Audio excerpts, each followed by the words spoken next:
예.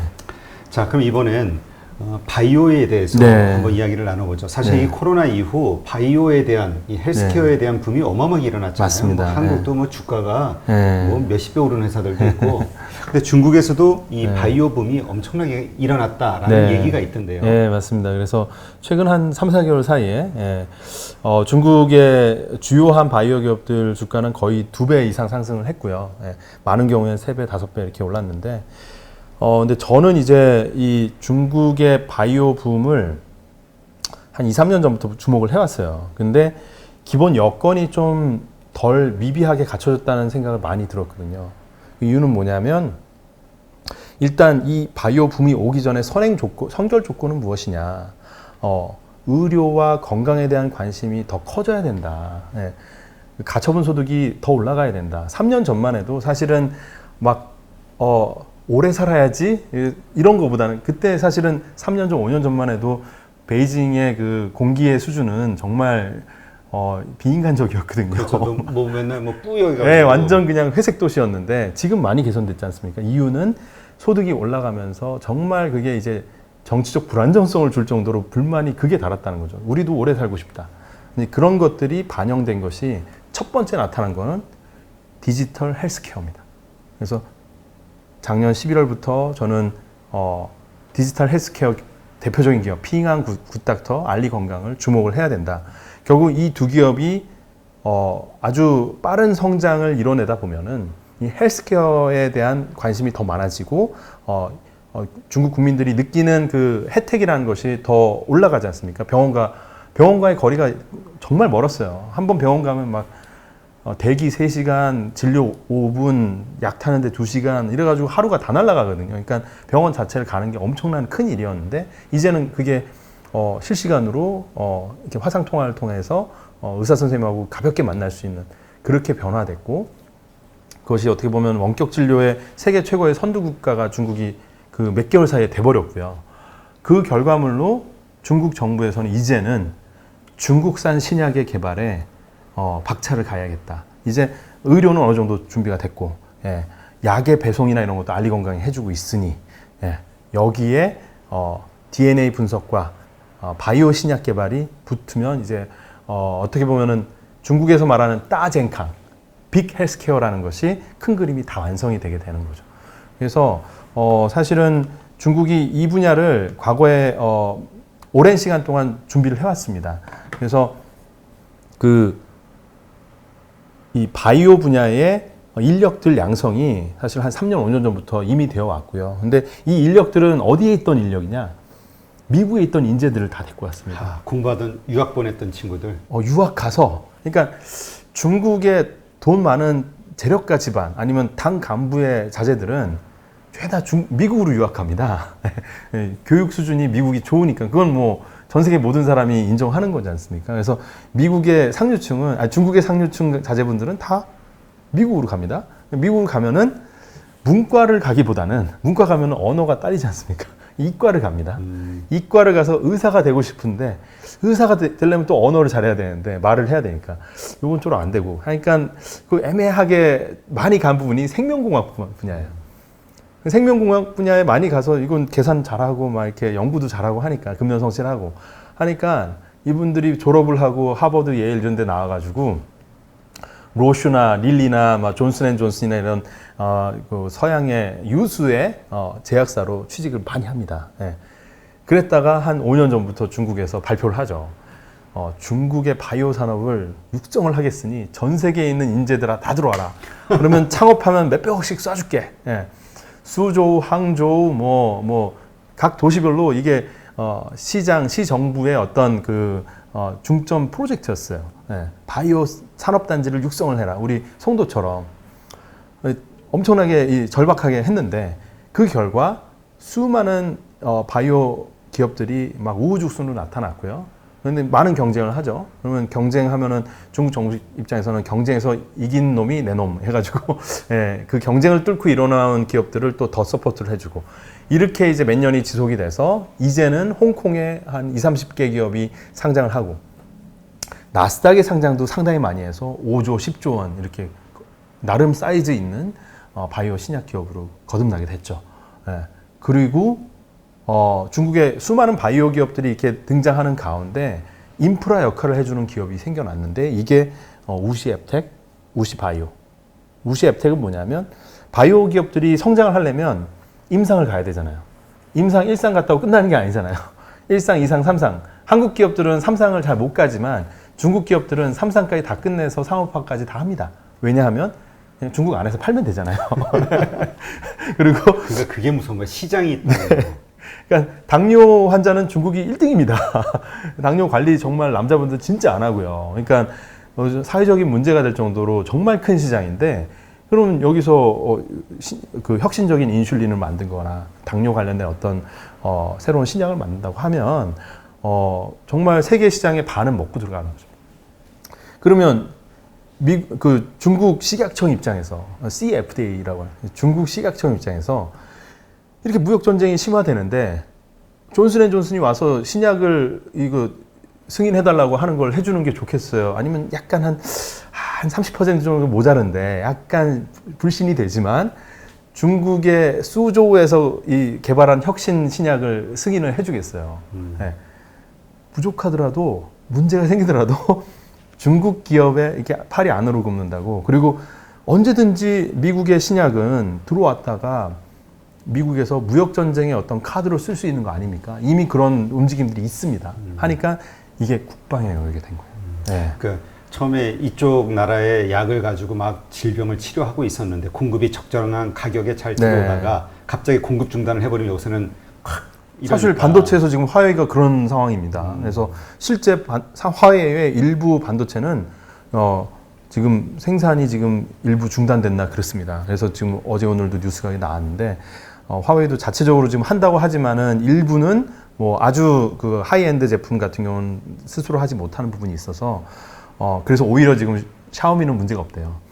예, 샤오미는 원래부터 하이엔드 제품을 생산 안 했기 때문에 거기는 무조건 싸게 많이 공급하는 거예요. 네, 로우엔드로 갔기 때문에 문제가 없는데 화웨이는 거의 삼성과 비등한 어떤 제품 스펙을 갖고 있기 때문에 문제가 오히려 생겼고 그러니까 이런 부분들이 다 중국 입장에서는 중국 정부 입장에서는 큰 측면에서는 국가 안보 측면이에요. 거꾸로 우리가 보면 국가 안보에 해당하는 산업은 무조건 간다는 거죠. 근데 이제 처음에 중국 정부가 이제 아까 말씀하셨듯이 이걸 어떤 하나의 산업을 키우겠다라고 하면은 이제 우후죽순으로 많이 생기잖아요. 그 가운데서 부작용이 어마어마하게 많을 거 아니에요. 뭐 여러 가지 불법도 있고 자금과 관련된 그러한 그 문제들이 많이 발생이 되는데도 이 산업을 키우겠다라는 의지를 가진 중국 정부는 그러한 상황을 어떻게 컨트롤해 나가나요? 그래서 여기서도 또 재밌는 게 왜냐하면 우리가 이번에 사모펀드 같은 게 문제가 되잖아요. 그러면 그 산업을 키우려고 이제 만든 법인데 이러저러한 문제가 생기면은 갑자기 어마어마한 규제책을 통해서 아예 그 분야를 죽여버리는 일들이 있단 말이에요. 자, 들어보시면 또다시 미국과의 합작입니다. 중국의 저런 아주 중국의 넘버원, 각 분야의 넘버원 바이오 벤처 기업들 보면은 미국과 완전히 결탁을 해 있어요. 미국의 뭐 릴리, 뭐 이렇게 제약사, 그러니까 서양의, 그러니까 미국과 유럽을 포함한 이렇게 서구의 제약사들 항상 끼고 들어와요. 네. 기술 때문에도 그러고 자본 때문에도 그러고 거꾸로 정부를 설득해요 그걸로. 이거 미국하고 유럽에선 릴리가 다 승인 받아서 잘 작동하는 부작용이 없었던 약인데 내가 중국에서 임상만 살짝 할 테니 승인해달라. 본인들은 로슈 출신이야. 막 이래요. 본인들은 로슈 출신이에요. 네, 이런 거예요. 그러니까 우리도 글로벌 제약사 출신이고 15명이 로슈에서 통으로 나왔다. 그리고 약은 릴리에서 받아왔다. 그 땅 짚고 헤엄치기죠. 그 친구들은. 자기네들도 출신 성분도 글로벌 제약사 출신이고 그리고 약도 저쪽에서 다 인정받은 거를 중국에서 임상만 하는 거예요. 이게 안 되겠습니다. 될 확률이 무지 높은 거고 중국 정부 입장에서도 그러면 뭐 신뢰성이 상당히 높겠네. 가져온다라는 게 우리가 보통 라이센싱인 하는 거죠. 바이오시밀라라고 하는 복제약을 얘기하는 건가요? 두 가지죠. 하나는 아예 그냥 그 판권을 사와서 중국의 중화권에서는 독점적으로 판매할 권리를 사오는 거고요. 그래서 직접 제조해서 직접 판매까지. 그래서 사올 때는 돈을 몇 천만 불 주고 마일스톤이라고 해서 임상 1상, 2상, 3상 넘어갈 때마다 돈을 더 주고 나중에 판매되는 거에선 판매 또 수수료를 계속 주고 이런 그냥 이제 일반적인 경우인데 말씀하신 것처럼 아예 그 로슈가 판매하고 있는 아주 좋은 바이오 신약이 지금 그 지적재산권이 만료가 거의 다 돼가요. 그러면은 거기에 대한 복제약을 이제 몇 년 전부터 만들기 시작하는 거죠. 그게 이제 이미 한 3년, 5년 지속이 돼서 이제는 그래서 중국의 셀트리온 해당하는 업체가 2개가 나왔습니다. 이노벤트 바이오, 헬리우스 바이오. 지금 로고도 나오는데. 여기가 전 대표적인 지금 중국의 바이오 기업입니다. 예, 그래서 이노벤트와 헬리우스 같은 경우는 중국판 셀트리온인데 이미 중국 국내에서는 승인을 받아서 작년부터 판매하기 시작했어요. 네. 그러니까 사실은 스타팅 포인트는 셀트리온보다 훨씬 늦게 시작했는데 중국 국내 시장에서는 그냥 가버린 거죠. 왜냐하면 보통 그게 그 임상 단계 그런 과정을 통해서 시간이 판매되기까지 신청하고 나서 많이 걸리는데 네네네. 중국 정부가 그냥 확 줄여주니까 그쵸. 이렇게 버퍼링은 없었는데 그렇다고 아주 그 기술력이 없는 건 아닙니다. 예. 그 이노벤트나 헬리우스는 복성제약 계열사고 이노벤트 같은 경우 아까 말씀드린 대로 저 인력이 핵심 대표이사부터 한 상위 10몇 명의 임원이 다 로슈 출신입니다. 그래서 이 친구들이 이 기본기가 아주 탄탄하거든요. 그러고 나서 이 합작 파트너로는 릴리라는 글로벌 제약사를 또 끼고 해서 이제 중국 안에서는 상당히 자본력과 이런 신약 물질이라고 하죠. 다수의 수십 개의 물질을 가지고 신약 아니면 바이오시밀러 이런 식으로 계속 그 중국 식약청에 문을 두드리고 한두 개 계속 지금 승인을 받고 있는 거고 중국에서 승인 받은 다음에 이들이 하는 행동이 뭐냐면 지체하지 않고 바로 유럽으로 가요. 예. 또 중국 정부가 미국하고 이렇게 싸우지만 유럽에는 또 많은 어떤 GDP의 어떤 이 영향력이 있지 않습니까? 그러니까 미국하고는 힘들지만 유럽은 살짝 만만하단 말이죠. 그래서 유럽으로 이거를 신약 신청을 하고 그럼 어떤 일이 발생하냐면 내년 후년 되면은 셀트리온의 그 바이오시밀러 유럽에서는 승인 났단 말이죠. 이거의 경쟁 물질들이 이제 중국판 셀트리온들이 경쟁 회사가 되는 겁니다. 그러니까 단지 중국에서만 내수에 머무르지 않고 최소 유럽 그리고 남미, 미국을 제한 기타 지역으로는 열심히 가려고 하겠죠. 그러면 만약에 트럼프가 재선이 된다면 이제 텐센트와 틱톡 다음에는 중국 바이오 기업들을 아마 정조준할 것으로 저는 예상합니다. 근데 아직 그때까지 시간이 남아 있어요. 올라오지 않았기 때문에 기업이 막 50조, 100조가 되지 않았어요. 아직 작은 단계이기 때문에. 그래서 저는 이제 항상 1년, 2년 앞서서 5년을 앞서가면은 이제 투자자로서 잘못된 판단이고요. 한 12개월에서 18개월 정도 앞서가서 2년 정도 긴 호흡으로 기다리면 섹터의 다이나믹이 우리가 가정한 대로 가설을 세운 대로 쫓아온다.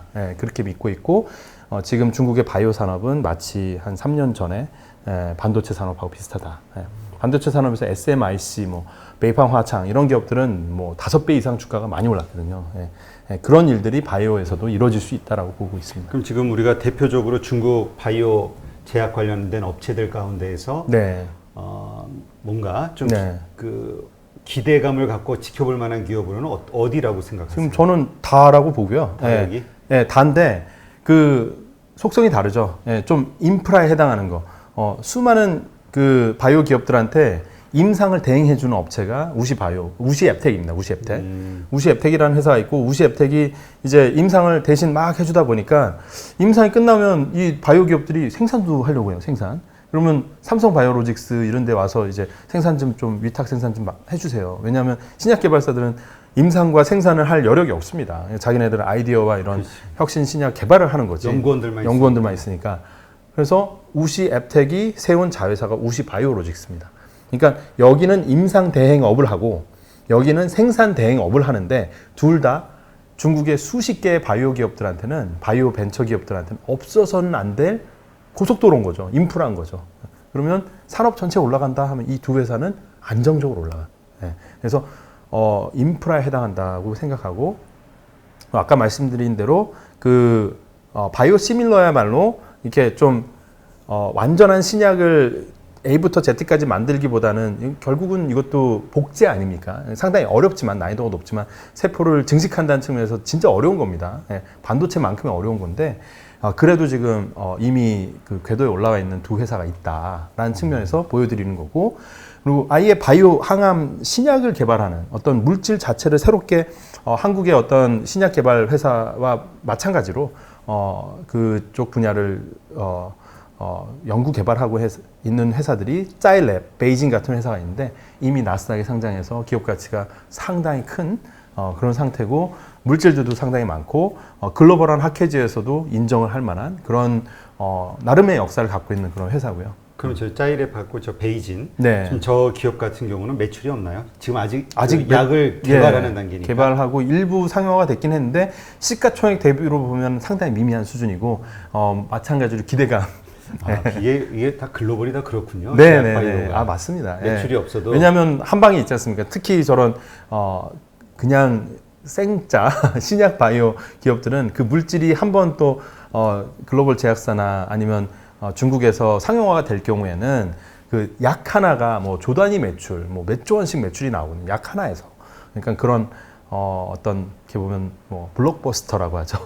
한 방에 있는 기업들이라 기대감이 계속 형성이 되는데, 근데 나름의 거기에서도 밸류에이션 방법이 있어요. 그러니까 뭐 임상 3상 단계의 물질이 몇 개 있냐, 2상 단계의 물질이 몇 개 있냐 하면 3상 단계 물질의 그 어드레서블 마켓이라고 그러죠. 그러니까 그 이게 침투 가능한 시장의 사이즈. 그럼 중국 시장만 봐도 얘네 이 약이 이게 1호 약이라고 하면은 수입 대체가 돼가지고 이 시장을 과점을 하겠네라는 기대감이 사실 거의 현실적으로 그 투자자한테는 이건 가능성 높게 느껴지면 시가총액이 높게 가는 거죠.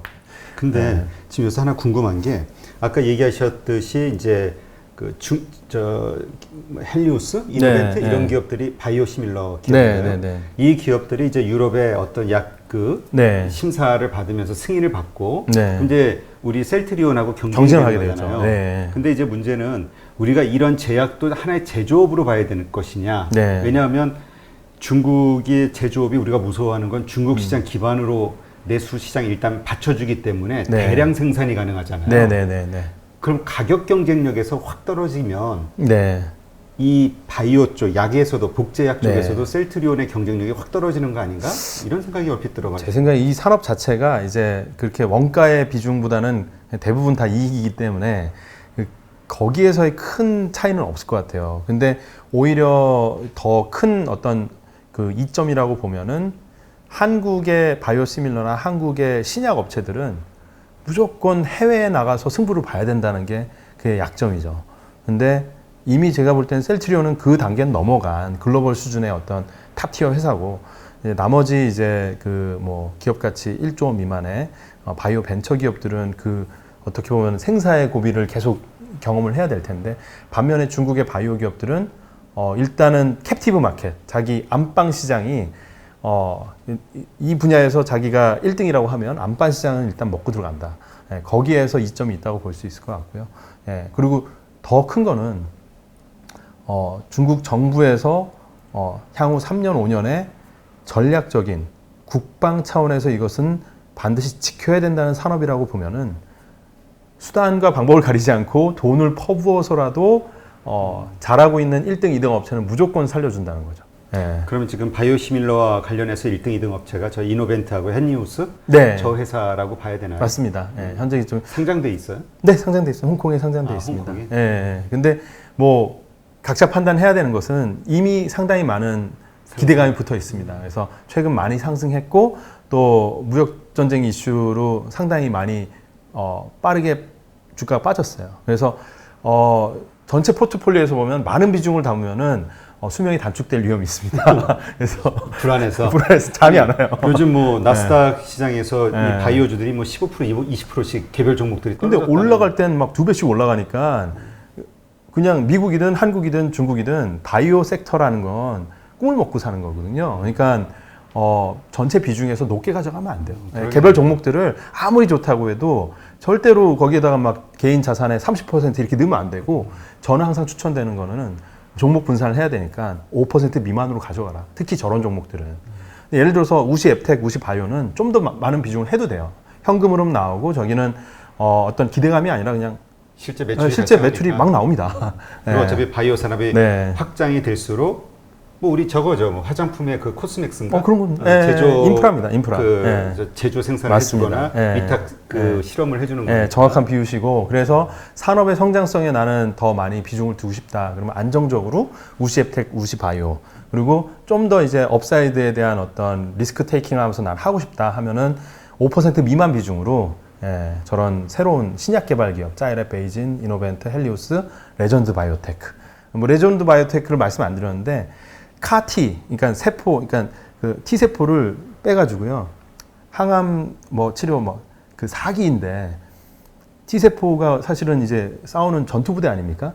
T 세포를 뺀 다음에 이거를 100배 증폭 막 이걸 순간 100만 군데로 만들어 버리는 거예요. 그러고 나서 다시 넣는 겁니다. 그래서 그걸 셀 테라피, 세포 치료제라고 하는데 내 세포를 빼가지고 배양을 해서 다시 넣어주는 겁니다.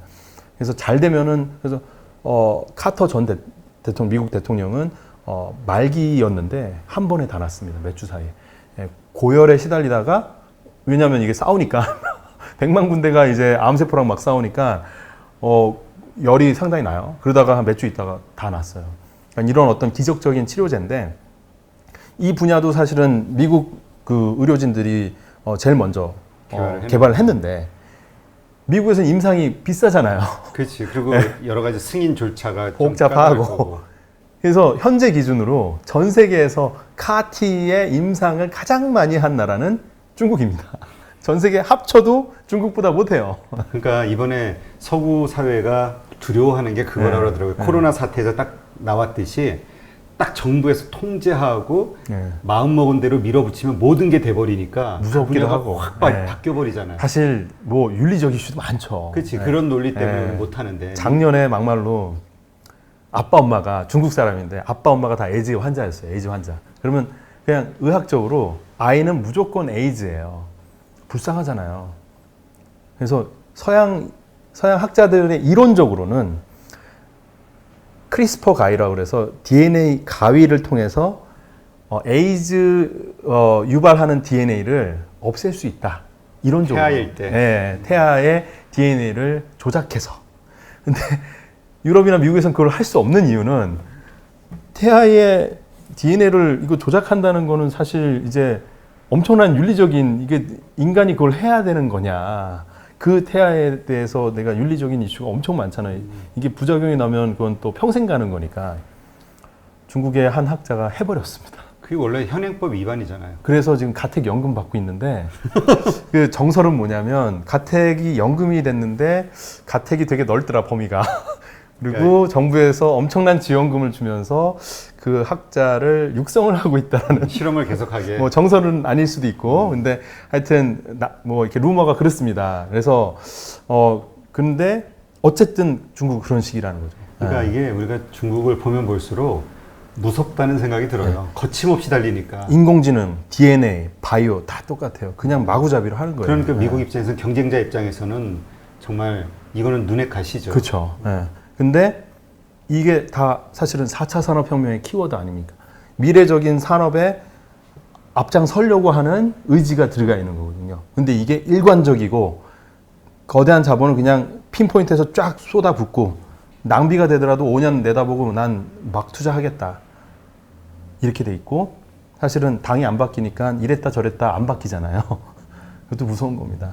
앞으로 시진핑 정권이 한참 더 간다고 정설인데 그 기간 동안은 이 집행되는 수백조 원에 달하는 돈들은 계속 들어가는 거예요. 이게 지금 바이오 쪽도 그 지금 코로나 이후 중국 정부가 돈을 쏟아붓고 있는 뉴인프라 사업에 포함이 되나요? 뉴인프라에 포함 안 돼 있고요. 따젠캉, 빅 헬스케어에 들어가 있고 따로 지원을 하는. 네, 이거는 뭐 3년, 5년 전부터 이미 뭐 인재 풀 확보, 산업단지 다 돼 있습니다. 그래서 여기에 이제는 중국 식약청이 좀 더 개방적으로, 좀 더 과감하게 승인을 해주기만 하면 산업은 돌아가요. 이미 다 뭐 시리즈 A, B, C 투자받고 프리-IPO 투자받고 상장 기다리고 있는 회사들이 지금 몇십 개가 있거든요. 그 회사들한테는 변곡점이 뭐냐면 승인입니다. 승인. 신약 승인을 해주면 날아가는 거예요. 막 기업가치 2조 있던 회사 갑자기 10조가 되고. 그렇죠. 우리도 판매를 하니까요. 예. 근데 우리는 이제 라이센스 아웃을 해야지 돈을 버는 건데 여기는 그냥 승인을 딱 받는 순간 1000명 영업사원 뽑아가지고 의사들 설득하고 다니고 매출해가지고 하면은 그러니까 바로 매출. 중국이 무서운 게 시장이 큰 시장이 있다는 게 잘 돼 무서운 있으니까. 거고 예. 그다음에 미중 전쟁을 하든 뭘 하든 뭐 유럽이나 이런 나라들이 네. 눈치를 볼 수 없는 밖에 없는 게 네. 그 시장 때문에 그런 것 같아요. 예. 근데 시장이 너무 이 시장 커. 자체가 80년대, 90년대생 젊은 사람들의 소비 습관이 또 바뀌면서 이 소비 습관은 그냥 흥청망청 더 쓰는 거예요. 이 친구들은 물려받은 돈이 많으니까. 그리고 연봉도 계속 올라가거든요. 그러니까 자기 몸에 대해 생각하고 신약에 대해서 과감하게 쓰고 그리고 뭐 이렇게 화장도 더 하고 그런데 애국주의가 있어요. 그래서 기왕이면 좀 더 국산 위험하더라도 중국 국산 바이오 신약을 맞고 좀 약간 품질이 한국 아모레보다 떨어지더라도 국산 그 프로야를 쓰고 이런 식으로 바뀌는 겁니다. 참 알면 알수록 무섭게 성장하는 그 어떤 중국의 그 성장세가 이렇게 느껴지는 것 같네요. 근데 잘 알면 이걸 기회로 쓸 수 있어요. 그렇죠. 그러니까 우리가 그 성장세를 지켜만 보는 게 아니라 거기에서 이제 우리의 이득을 가져오는 자본으로 이득을 금융으로 돈을 맞습니다. 근데 하여튼 이런 거는 또 중국에 대해서 정치적으로 싫어하시는 분들이 워낙 많아가지고 여러 가지 논란거리가 있는데 어쨌든 돈의 관점에서 보면 우리 삼성전자 때 50% 이상의 주주가 외국인이듯이 맞습니다. 우리도 저런 데서 어떤 우리의 부를 가져오는 거 한번 고려해 볼 만하죠. 한국인만큼 중국을 정서적으로 쉽게 이해할 수 있는 사람도 없습니다. 삼국지 우리 중국 사람보다 더 많이 알죠. 그리고 유교 사상 중국 사람보다 우리가 더 깊이 알고 있습니다. 그렇다고 하면 노력만 하면은 중국의 그 기업들이 돌아가는 메커니즘, 산업의 변화의 양상을 한국 사람만큼 깊이 이해하고 쉽게 이해할 수 있는 사람도 없어요. 기본적으로 한자에 대한 이해도도 높고. 하여튼 뭐 구호만 보면 참 마음에 드는데 중국의 부를 가져오자. 네. 이게 참 이게 여러 가지 현실적인 문제들이 있어서 어쨌건 한번 고려해 보는 걸로 하시죠.